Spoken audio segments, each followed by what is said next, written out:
Salut à tous, nouvelle vidéo Outlook comme chaque semaine, j'espère que vous allez tous bien et que vous avez passé une bonne semaine de trading. Bon, c'est vrai que c'était pas super actif comme semaine, vers la fin je crois il y a eu quelques mouvements sur le GBP, mais, euh, mais bon, on peut pas avoir sur un marché agressif toutes les semaines. On a eu déjà la semaine dernière, la semaine d'avant, je crois on a fait un bon combo. On va laisser le marché se reposer un peu. Donc là, il est dans une zone de correction, c'est-à-dire que le marché, après avoir explosé, il a fait la majorité des impulsions qu'on attendait toute l'année. Maintenant, il est dans sa phase de correction. C'est normal. C'est à partir de maintenant qu'on va voir les bons traders des mauvais traders. C'est-à-dire que avoir un mouvement impulsif, c'est très simple. C'est vraiment très simple d'avoir un mouvement impulsif. Il suffit juste d'être dedans. Ok. Par contre, quand le marché il est en mode de correction, c'est là que vous allez voir on va dire la différence entre quelqu'un qui sait lire une structure et quelqu'un qui sait pas lire la structure. C'est là que vous allez voir les règles comme on ne trade pas dans un range commencer à rentrer en jeu. Alors que c'est faux, on trade dans n'importe quelle structure quand on sait la lire. Okay, et donc là, pendant quelques mois, on va avoir ce genre de structure, c'est-à-dire des structures de correction. La majorité vont être en correction. Donc moi, bien sûr, quand je vais vous annoncer des moves, je vais vous annoncer des moves sur le moyen long terme. J'essaierai de vous donner quelques moves court terme. Les moves court terme, en général, on les partage plus dans notre groupe euh, privé Telegram avec mes élèves. Pourquoi? Parce que c'est du court terme, je ne peux pas faire une vidéo dès qu'il y a un mouvement qui se présente. Donc les moves court terme, on les partage entre nous. Les moves moyen long terme, bon, plus pratique pour moi et aussi pour vous, parce que vous avez le temps de les suivre, vous avez le temps de les prendre. Je les partagerai avec vous sur YouTube. Ok. Donc avant de commencer, merci encore une fois, comme chaque semaine, à ceux qui like. Merci beaucoup. N'oubliez pas que c'est grâce à vous, hein, c'est grâce à ces likes-là que ça me donne envie de continuer à faire ces vidéos, parce que je vois que mes vidéos, ça plaît à certaines personnes. Donc je me dis, pour ces personnes-là, je vais continuer à les faire. Parce que si j'arrive, je fais des vidéos, je vois ni like ni commentaire, personne, tout le monde s'en fout. Bon, à ce moment-là, je préfère me concentrer sur mes élèves. Mais c'est pas le cas, c'est pas le cas. Vous êtes nombreux à me soutenir et, et un énorme merci pour vous. Ok. Et je sais pas si vous avez remarqué, le format de ma vidéo a changé. On m'a demandé de passer sur un format plus classique. À savoir que moi j'ai un écran 34 pouces en 4K, donc c'est du 21/9, donc c'est un format assez bizarre. Mais ça m'aide pour le trading, ça m'évite d'avoir 10 écrans. Et l'avantage c'était que pour ceux qui avaient un écran 4K, ils pouvaient voir mes vidéos en 4K. Mais je sais que tout le monde n'a pas un écran 4K. Donc on m'a demandé de passer sur un format standard. Donc ça c'est du Full HD standard. C'est censé prendre tout votre écran normalement, c'est du 16/9. Donc vous me dites si vous voulez que je reste sur ça ou si vous voulez que je reste sur l'ancien format. Ok. Donc là c'est, on va dire, pour tester. Donc si vous préférez ça, je laisse ça pour mes prochaines vidéos. Si vous voulez que je reste sur l'ancien, vous me le dites. Dites-le moi en commentaire. Parce que je ne peux pas deviner malheureusement si vous ne me dites pas. Donc dites-moi en commentaire si vous préférez ça ou l'ancienne formule.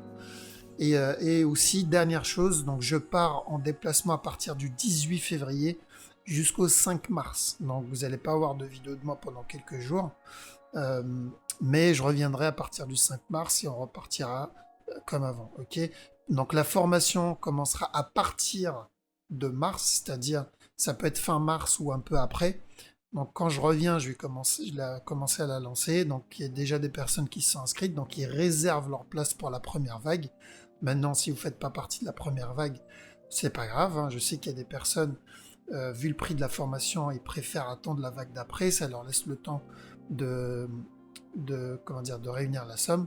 Donc c'est pas grave, il y aura deuxième vague, il y aura la troisième. Vous pourrez venir à tout moment. En attendant, je ferai toujours mes vidéos YouTube pour les personnes qui ne peuvent pas se permettre ma formation ou tout simplement qui veulent juste avoir une idée de ma vision du marché pour comparer avec leur propre stratégie. Ok. Donc c'est pour vraiment aider les personnes qui ne font pas partie de mes élèves. Comme ça, il y en a pour tout le monde.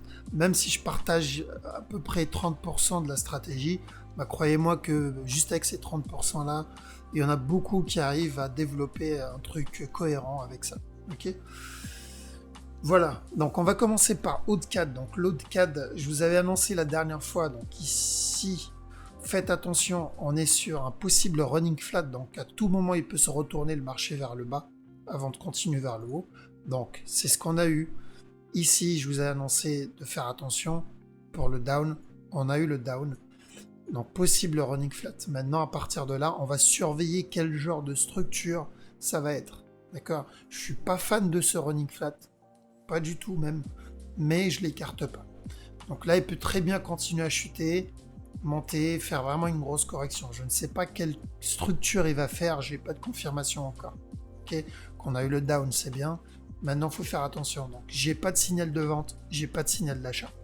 Maintenant, sur du long terme, j'attends toujours un buy, c'est-à-dire quand cette correction sera terminée, j'attends un buy avec le take profit toujours ici. Okay. ODNZD, donc ODNZD idem, je vous ai dit, on attend la fin de la correction et on voit un achat. D'accord? Donc je vous avais dit quoi? Je vous ai dit on attend la fin de la correction et on voit un achat. C'était ici, donc sur ce mouvement-là. Une fois que la correction est terminée, on achète. Là, on l'a eu sur ce move. Quand on a eu le mouvement en 3 temps, on a eu l'achat. Donc c'est pas énormément de pips, mais ça reste quand même 80 pips. Pour une semaine, c'est pas trop mal. Là, tout de suite, j'attends quoi? Même projet. Ok. Donc là, j'attends la fin de cette correction pour encore un achat. Par contre, on fait très très attention. Là, il peut très bien aussi venir chuter ici, valider par exemple un running, et ensuite monter. Donc on fait attention, pourquoi? Parce que malgré que l'objectif n'a pas changé, parce que n'oubliez pas que cette paire, on l'a tradé, on a tradé quoi? On a tradé ce buy et on a tradé ce sell. Donc on a eu plus de 1000 pips rien que sur cette paire. Ok? Et maintenant, on attend le buy jusqu'à là. Ça, c'est l'objectif. Donc encore 1000 pips. Donc plus de 2000 pips sur une seule paire. Donc le buy jusqu'ici, le take profit jusqu'ici n'a pas changé. Par contre, j'attends une grosse correction ici. Cette correction n'est pas assez importante. Il me faut une bonne correction avant le buy. D'accord? C'est pour ça qu'il faut faire attention. Donc là, il peut très bien nous faire encore un up. Ici, donc nous faire une correction et ensuite monter. Mais on met les break-even. Pourquoi? Parce que à ce moment-là, il peut à tout moment nous faire la grosse correction. Mais une fois qu'on a cette correction, là, je vais acheter. Et je vais acheter en masse. Pourquoi? Parce que on va avoir normalement, si tout va bien, s'il respecte, s'il nous fait vraiment une correction, on va avoir le buy. Ok? Donc, ceux qui ont loupé l'achat ici, vous attendez bien la grosse correction avant d'acheter. Mais pour le moment, en H1, ce move m'annonce un buy encore. Ici. Hop. Ce mouvement-là m'annonce. On va faire la petite flèche. M'annonce un achat. Pour le moment. Ok? Donc il peut très bien chuter et nous faire un running. Mais s'il vient casser, par exemple, s'il vient casser cette trendline ici, on attendra un achat. Ok? Cadienne, idem. Donc double trade sur celui-là. Quand il en était à là, je vous ai dit quoi? Je vous ai dit correction, on attend un sell court terme, take profit, ce down. Et on fait attention parce que ça peut être la fin de la correction pour un buy. Donc c'était là. Donc j'ai dit dans cette zone-là, on attend la correction et un down jusqu'à ce bas, take profit dans la ligne rouge. Et on fait attention. Pourquoi? Parce que ça peut être la correction pour un buy. D'accord? Et c'est ce qu'on a eu. Donc on a eu le double trade, bien joué. Maintenant, sur le long terme, je vois toujours le buy. Pour rappel, on a eu, donc j'avais annoncé cet achat-là, et j'ai annoncé ce down jusqu'en bas. Et maintenant, j'annonce le buy jusqu'en haut, c'est-à-dire correction et un buy jusqu'à là. Ok, mais il me faut la correction. Ça c'est un mouvement qui est pas assez correctif. En fait, il me faut un truc dans ce genre-là. Alors, je vais essayer de vous montrer. On va aller peut-être plus en H4. Voilà. Donc là, par exemple, ici, moi, le buy jusqu'ici, je l'avais déjà anticipé quand il en était qu'à là. Ok? Sauf que, donc, il est monté, il m'a fait cette correction-là. Mais on sait que cette correction n'est pas suffisante. Je sais que cette correction-là n'est pas suffisante. Il faut une plus grosse correction pour l'impulsion vers le haut. Et c'est pour ça qu'il a fait la petite correction, il est monté, il a fait la grosse correction, et ensuite on a eu le buy. Donc moi je veux l'équivalent. Hop, on va copier ce mouvement-là, et on va le coller là. Voilà. Donc là par exemple, ça c'est le down. Hop. On va copier ça comme ça. Même encore plus. Voilà. Donc là, on en est à là à peu près. À ce mouvement-là. On a eu l'impulsion, la petite correction. L'impulsion, la petite correction. Donc c'est possible qu'on ait une impulsion. Et à partir de là, qu'on ait la grosse correction. Ok. Donc à peu près dans ce mouvement-là. Comme ça. Impulsion, correction. La grosse correction. Et ensuite, on a l'impulsion vers le haut. Qui viendra casser ce top. Voilà, ça c'est ce que j'attends pour le moment. Donc faites attention à ceux qui s'en cèdent, en buy, pardon. Vous mettez votre break-even parce que cette correction n'est pas assez, elle n'est pas suffisante. Il faut une plus grosse pour valider l'achat. Donc vous mettez les break-even. S'il continue à monter, vous montez votre break-even. Et quand il fera la grosse correction, vous rentrez, vous sortez en profit, pardon, et on cherchera un achat à partir de là. Ok, donc long terme, 4 yens, buy, mais on attend une bonne correction là-bas. CHF yen, pareil, j'avais annoncé un petit sell et je vous ai dit, attention, ce sell est très court terme. Je l'ai répété plusieurs fois, c'est un sell très court terme, mais j'attends une correction, que tout ce move soit juste une correction. Je sais pas si je l'ai fait, mais que tout ce move c'était juste une correction. Et on a eu le sell très court terme, donc je vais aller en M15. Voilà, c'était là. On a bien eu le sell ici. Ce down là, ensuite il s'est retourné, il a continué à chuter. Ok, mais attention, moi tout ce qu'il a fait ici, il m'a validé la correction. Pour moi, on est toujours sur une correction. Donc là, c'est possible qu'on ait encore un down et ensuite un up. Mais une fois que cette correction est terminée, j'attends le up. Pourquoi j'attends le up? Parce que, encore une fois, ça c'est un trade que j'avais annoncé. Je me rappelle, j'avais annoncé ce buy là, ce mouvement là, je l'ai annoncé. Et quand il y a eu cette impulsion vers le bas et cette correction, j'avais annoncé le down jusqu'à ici. Donc on a eu le bas avec le take profit touché. Maintenant j'attends un up jusqu'à ce top là. Ok, donc je veux ce up, mais pour le moment, encore une fois, la correction, je la veux un peu plus importante. Donc là, il peut nous faire une grosse correction avant de continuer à monter. Mais quoi qu'il arrive, cette zone, pour moi, elle est corrective. Donc là, en petit time frame, faites gaffe à ceux qui sont en sell. Ici, on peut avoir un dernier bas. Il peut venir ramper, venir nous faire un dernier bas. À la cassure ici, on cherche à acheter. Okay. Après, bien sûr, il peut nous faire un dernier bas, nous faire une correction plus complexe pour nous faire un gros down ici. Et j'espère qu'il va faire ça. Parce que plus la correction est complexe, et meilleur sera le buy. Ok. Voilà, donc j'espère quand même avoir quelque chose de plus complet sur la correction. Donc pour le moment, je vois quoi? Je vois juste un mouvement correctif ici pour un down. Ok. Euro-Aude, pareil, voilà. Donc comme vous voyez là, j'avais annoncé le sell ici. Je vous ai dit j'attends une correction, donc ici. J'attends une correction et un down. Donc on a eu la petite correction, sauf qu'elle a été assez agressive. Donc je m'attendais à un truc un peu plus correctif. Mais non, il a fait juste un sharp move vers le haut, c'est-à-dire un move agressif vers le haut. Et il a chuté. Donc on a bien eu le down. Mais faites très très attention à ceux qui sont en vente sur l'euro-Aude. Ok. Là, il peut faire une ending diagonale et ensuite il explose vers le haut. Après, quand je dis exploser, c'est-à-dire vraiment nous faire une correction vers le haut. Parce que j'attends que ce move se corrige avant de vendre. Donc ici, on est vers la fin. Ceux qui sont en sell, faites gaffe. Prenez vos profits, mettez vos break-even. Ok. Pourquoi? Parce que là, on est sûr. En plus, le marché nous dit que il est en train de s'essouffler. Et là, cette structure-là qui me fait... j'avais déjà annoncé l'équivalent sur USD CAD, je m'en rappelle. C'était ici. C'était dans ce move. si je me rappelle bien, c'était là. Ici, je vous ai annoncé, attention, le mouvement est vers la fin. On avait une divergence. Le mouvement est vers la fin. À tout moment, il peut exploser. Si je copie ce move, on va le copier de là à là, par exemple. Comme ça. Je sais pas si je peux le coller sur EuroHood. Ce serait bien. On va essayer de le coller ici. Voilà, parfait. Hop, je vais juste... Voilà.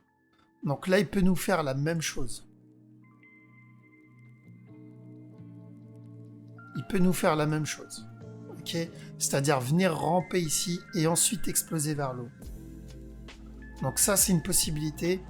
Et c'est un mouvement qui est très connu dans le Wave Theory. Donc c'est un mouvement qu'on repère à 1000 km. Donc là, faites attention. Là, il peut venir ramper et ensuite exploser vers l'eau pour commencer sa correction. Avant de continuer de descendre. D'accord? Donc prenez vos profits ou mettez votre break-even.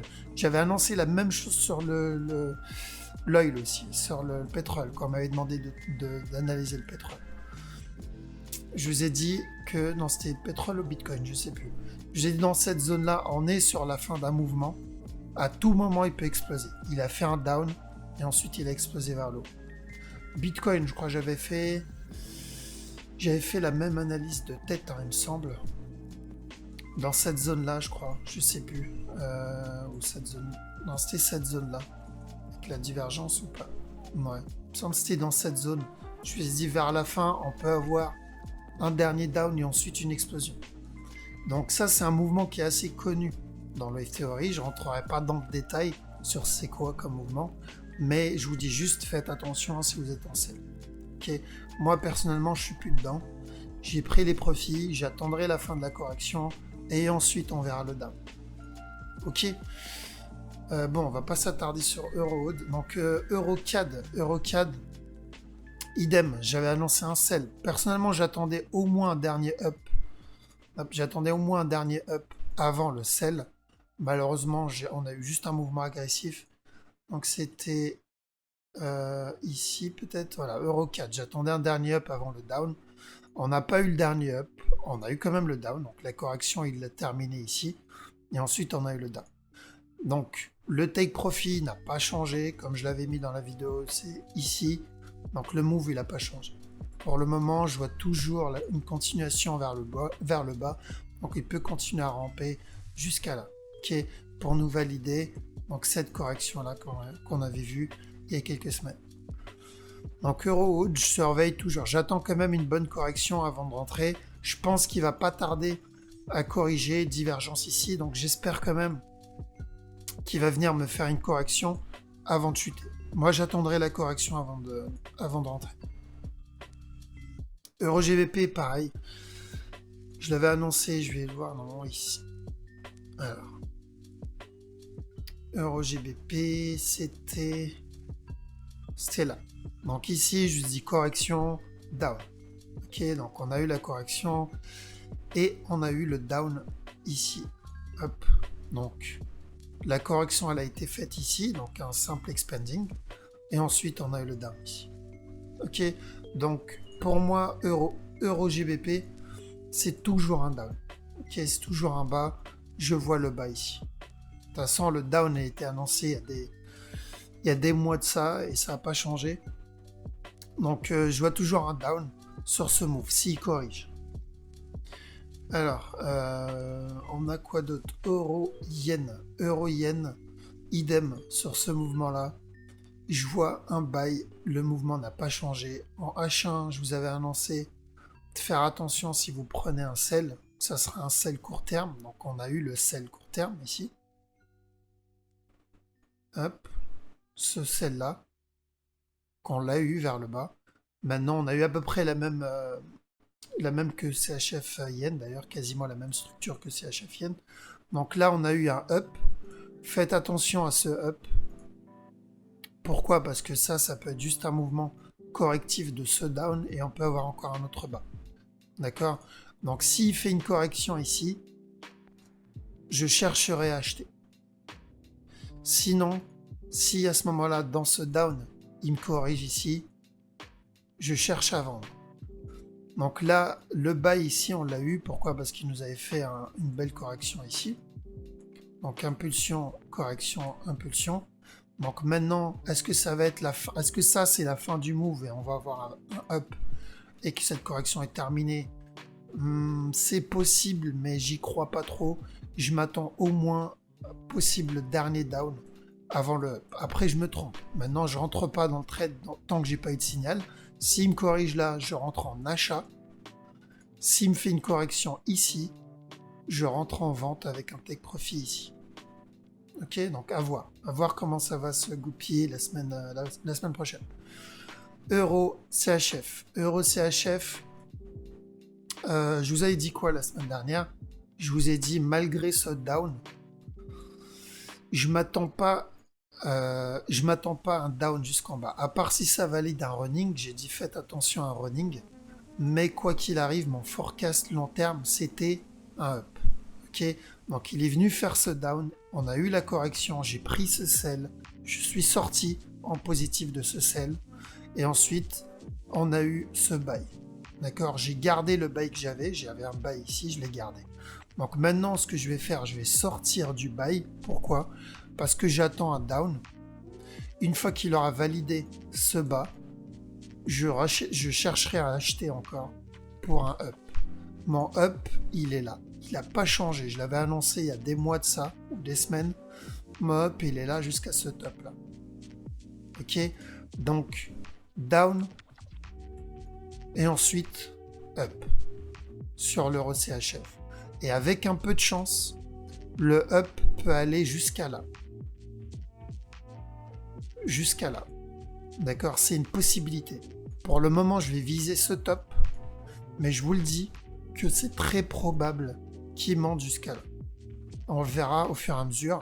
Mais pour le moment, je me concentre sur ça. Donc en petit time frame, donc du coup, on a eu le buy ici.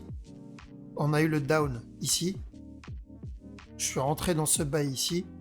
Maintenant, je cherche le down là, à la cassure de ce bas. Je chercherai à acheter. Ok? Voilà, ça c'est ce que je veux que le marché nous fasse. Maintenant, c'est une possibilité. C'est pas une certitude que le marché va faire, mais c'est une possibilité. C'est la possibilité qui a le plus de probabilité. Et je vais trader ça. Donc pour le moment, petit time frame, ceux qui veulent rentrer en vente, là on a quand même une bonne structure. Il est en train de faire sa correction. Une fois que cette correction est terminée, vous pouvez rentrer en sell. Mais faites attention à ce bas-là, vous prenez votre take profit. Ok? Euro NZD. Du coup, on avait vu plusieurs solutions. Correction, dernier up. Il vient ici, dernier up, où il chute. Donc là, il est en train de valider la correction pour le dernier up. D'accord? Donc là, on fait attention. Ici, le mouvement, il peut être ne pas terminer, avoir encore un down avant d'avoir le up. On va voir. Donc moi, je vais attendre la fin de cette correction et je vais voir pour acheter. Maintenant, s'il me fait une impulsion vers le bas ici et il corrige, je continuerai à vendre. D'accord? Pour le moment, on est dans une downtrend. Donc, on cherche à vendre pour le moment. D'accord? Ça peut être par exemple un running flat pour ensuite un down. Mais je fais attention. Long terme, moyen terme, c'est un up. Court terme, c'est peut-être un down, mais long terme, moyen terme, c'est un up. D'accord? Surtout quand on a une divergence ici. Donc, il peut nous faire un dernier down avant le up. Ok? Euro USD. Donc, ce down, on l'avait annoncé. Je l'ai mis sur Facebook, il me semble. Voilà. Donc, ce down, j'ai dit correction down, on l'a eu. Donc, est-ce qu'il est en train de valider le running flat que j'avais annoncé aussi? Donc, je vous ai dit, si on a un down, c'est possible pour un running flat. Donc, correction down. Et une fois que c'est terminé, on va avoir encore un autre up. C'est possible, c'est même très probable. D'accord? Donc, on surveille s'il continue à chuter ou pas. De toute façon, à chaque nouvelle correction, on rentre. J'ai un élève qui a réussi à rentrer ici. Bien joué à lui. Maintenant, juste il met le break-even. Et il fait attention. Parce qu'à tout moment, le marché, ici, peut se retourner. D'accord? Si ça, c'est un running, le marché peut se retourner à tout moment. Et si on a un signal d'achat, on achètera. GEP4, donc GEP4, on est rentré dedans sur ce move. Donc moi et quelques élèves, ils ont réussi à avoir ce mouvement-là. Donc, possible down jusqu'à là. Moi, quoi qu'il arrive, cette paire-là, je la trade en sell. Pourquoi? Parce que je vous ai annoncé il y a quelques semaines, je vous ai dit, ça c'est une correction, donc on va avoir un down. J'ai dit, surveillez la fin de la correction, on va avoir un down. Et c'est pour ça que je vais rentrer dans chaque opportunité de vente. Je ne veux pas louper ce down. Maintenant, je ne vais pas faire mon barbare et juste vendre sans signal. Là, je suis dans cette vente. Donc, on a réussi à rentrer dans cette vente ici. Il y a une petite correction ici, on est rentré dedans. Et maintenant, on surveille. Là, il peut très bien venir faire un running flat ici. Hop. Et ensuite nous faire un autre up. C'est possible. Maintenant, je suis dedans. S'il chute, jackpot. S'il remonte, je chercherai une autre opportunité à rentrer. Donc, faites attention à ceux qui sont en sell. On peut avoir un running flat pour un autre up. Mais sur le long terme, ici, up ou pas up, on voit un sell. Ok? Et on parle de GBP. Donc, qui dit GBP, dit beaucoup de pips. Donc, GBP, long terme, sell. Court terme, possible encore un buy s'il y a un running flat. GBP USD, idem. Je vois un sell. Donc, et ça, je vous l'avais annoncé pareil il y a des semaines aussi. Donc, je vous ai dit, ici, je vois un buy et ensuite un down pour un running flat. Ma vision n'a pas changé. Je suis dans le sell dans ce mouvement-là aussi, avec un élève. Il est où là? Elle est là. Hop. Donc, idem, on est rentré dans ce sell ici. Là-dedans. Qu'on est dedans, maintenant, on va voir comment ça va se passer. Est-ce qu'il va nous faire un running, pareil que GBP CAD, et ensuite nous faire un up? C'est possible. Mais quoi qu'il arrive, je surveillerai un sell. Même s'il nous fait un autre up, on est vers la fin, et ensuite on verra un sell. On a eu quoi d'autre? NZDCHF, on est toujours sur un buy, donc je suis sorti de ce sell, donc j'avais vendu ici, j'avais acheté ici. Donc là, je suis dans le buy, je suis plus dans le sell. Et on va voir ce qu'il va nous faire. Est-ce que le running flat est invalide? Bah, pas encore en fait. Pas encore. On peut toujours avoir le down ici. Maintenant, ça va dépendre de ce mouvement-là, comme j'avais dit la semaine dernière. S'il corrige ce move et me fait un down, à ce moment-là, le running, je l'oublie. Et j'achèterai. Ok. Maintenant, tant qu'il m'a pas fait un mouvement comme ça, je garde en tête cette structure sur le long terme, mais quoi qu'il arrive, sur le court terme, de toute façon, je suis en buy. On a eu cette correction-là qui était plutôt propre. Là, on est en buy. Ok. Donc là, il peut nous faire une autre correction pour encore un buy. D'accord. Donc NZDCHF, alors je vais juste voir en petit time frame qu'est-ce qu'il nous fait. Petit time frame, on a eu un down ici. On a eu cette correction là. Donc là, on surveille. Il peut très bien nous faire un autre down. Ok. Ça va dépendre quel type de correction ça va être. Ça peut être un running. Il monte, il chute. Et ensuite, il continue de monter. Ou s'il vient pas casser ce top là, il peut nous faire juste une correction là. Et ensuite venir chuter. D'accord. Donc on surveille. Ce mouvement peut annoncer un sell, au moins un dernier sell. Mais voilà, donc j'attends encore la structure, j'ai pas assez d'informations dessus. Malheureusement, cette structure-là ne me dit pas c'est quoi comme move. Ça peut être juste la correction pour une continuation vers le bas. Ça peut être aussi un début de correction pour un autre up. Voilà pourquoi pour le moment je surveille en petit time frame. Je prends des petits trades en petit time frame, mais pas plus. USD CAD.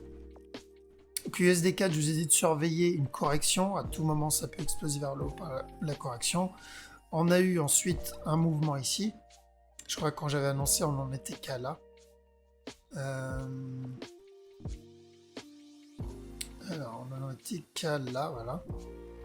Et je vous ai dit deux possibilités.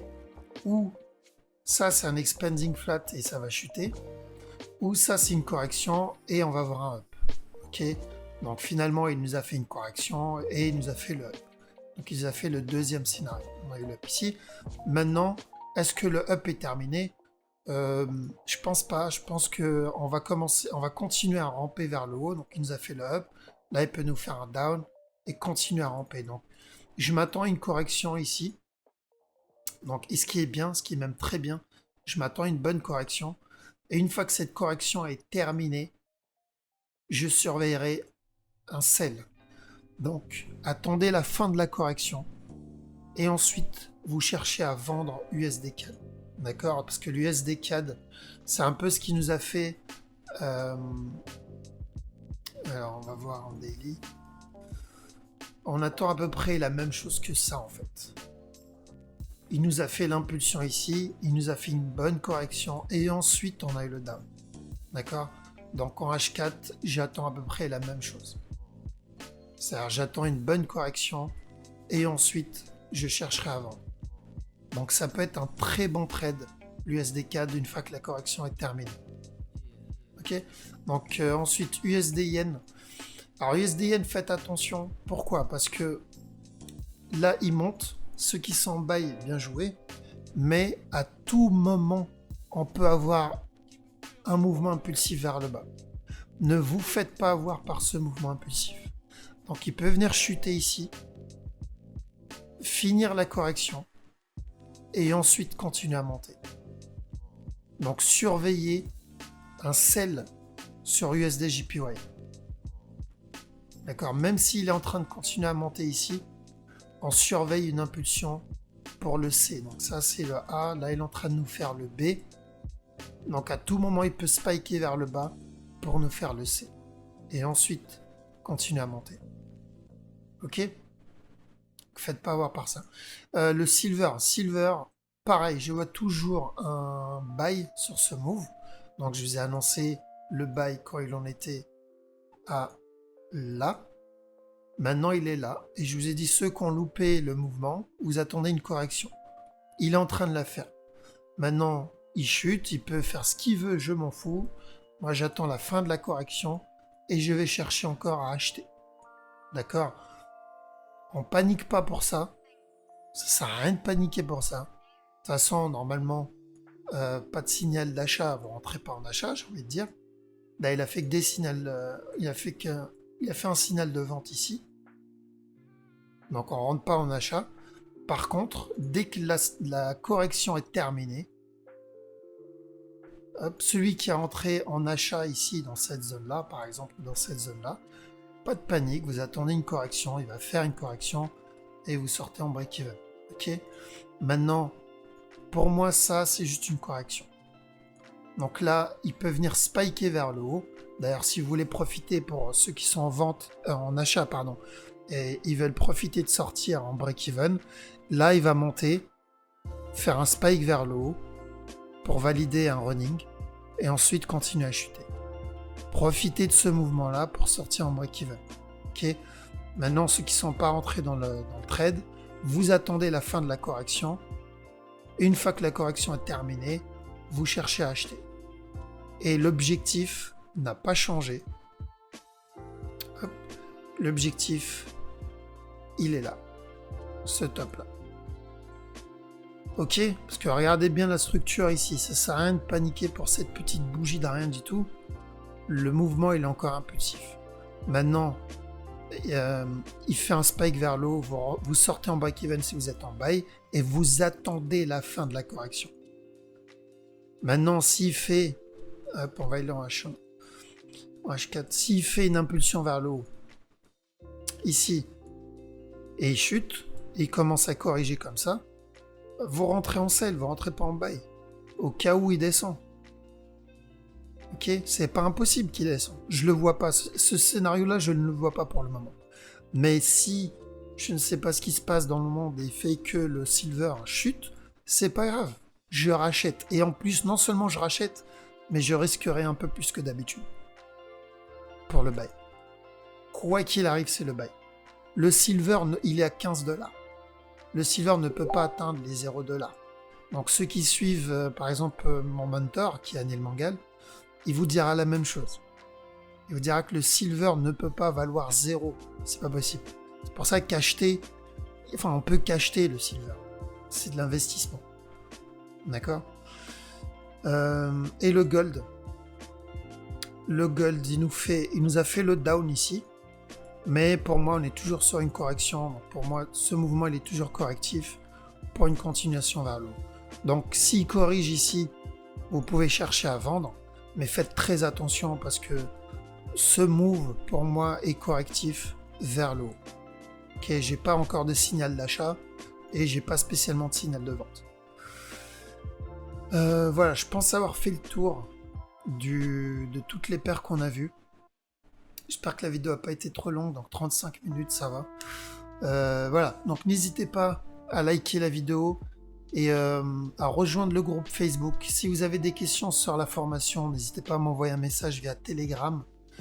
Et les inscriptions, c'est maintenant. Si vous voulez réserver la place, c'est maintenant. Maintenant, comme je vous ai dit, je ne serai pas là pendant quelques jours à partir du 18. Et on reviendra au taquet quand je reviens de mon déplacement. Ok ? Voilà. Donc sur ce, je vous souhaite un très bon week-end. Et je vous dis à la prochaine. Ciao.